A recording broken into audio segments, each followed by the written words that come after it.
Okay, right. So today, what I wanted to talk about is catastrophic thinking. Has anyone here heard of the term catastrophic thinking or catastrophizing? Anyone has heard of this term before? Please just put it in the chat box. Yes? Okay, brilliant. So, what is it? This is something before me learning about all of this mental and emotional mastery. I didn't know I was doing this. But when I learned what I was doing, it was so much more helpful for me to not do it. And at one time, I was so extreme in my catastrophic thinking, I literally could not sleep. I literally could not sleep. I had days of insomnia because of this. Luckily, it didn't last that long, but I just know for the people who don't know about it, you may fall prey or fall victim to this. This morning, I did a drawing, and I just wanted to share with with everyone so that you can have a look. Okay, so you guys can have a look at this. This is pretty cute. Pardon my drawing. This is done on paint.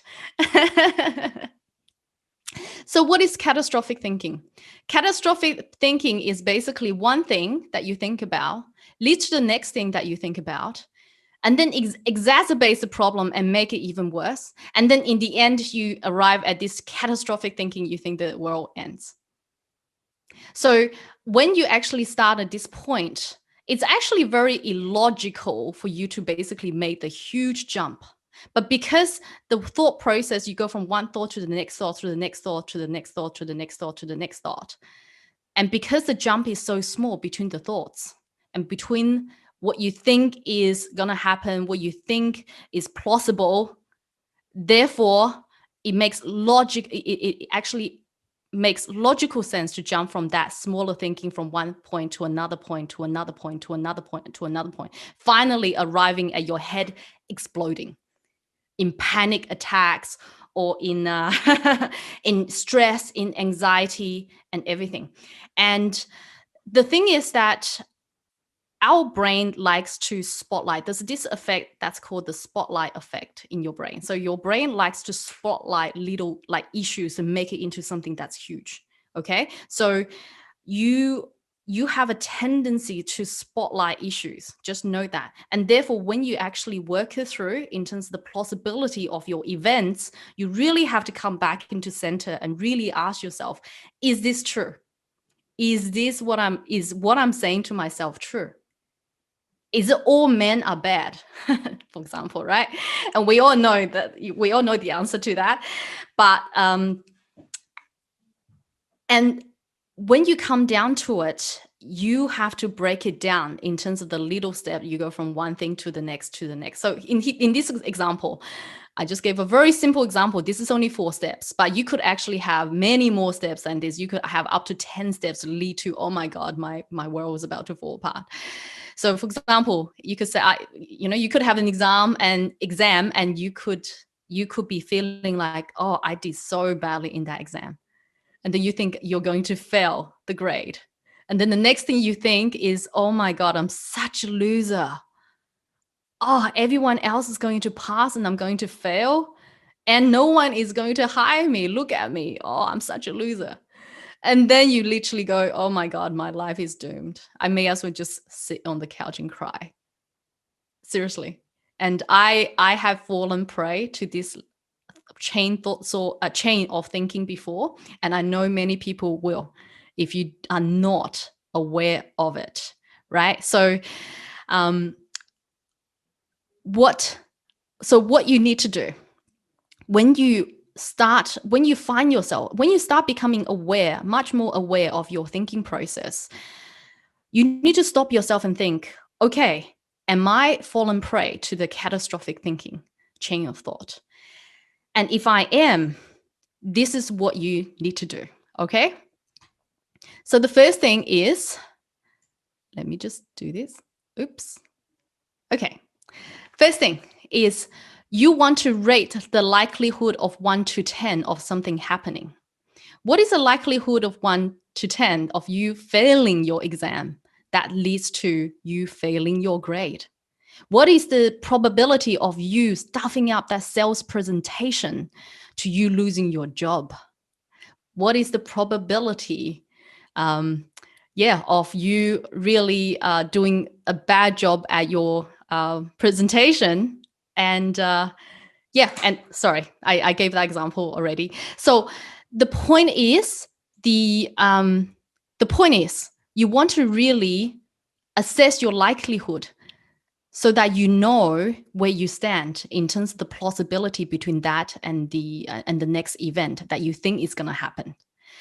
And then the second step, what you need to do is you need to write down the reason why it won't happen in each chain. So for example, what does this do? This will help your brain normalize the spotlight effect. Hello, Ken. I'm so happy to see you. Jump on. Feel free to add on to any point here necessary, because we're about to start your session.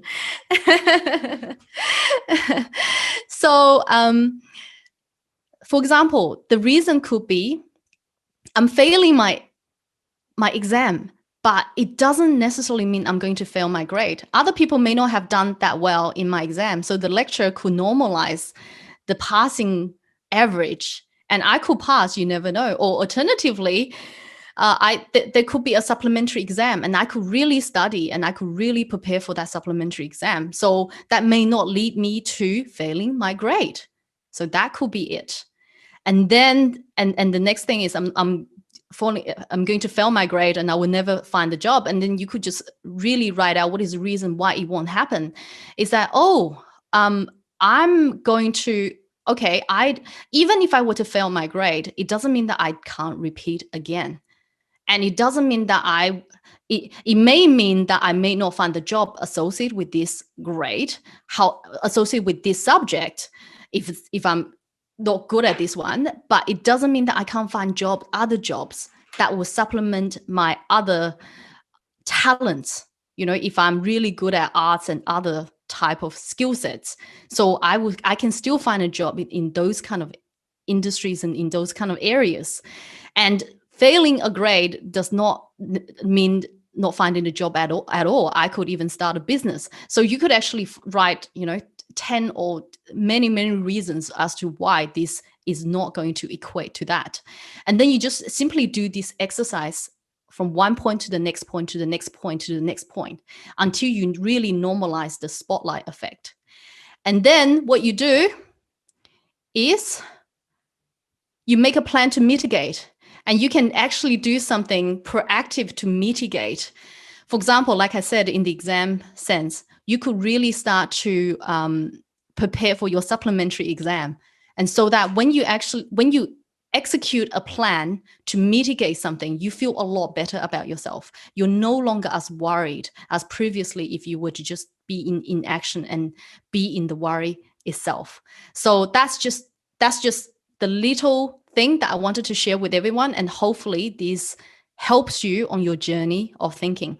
Like I said, emotional mastery, this is actually mental and emotional mastery. I just didn't talk about the mental part because emotional is more the part that we feel more.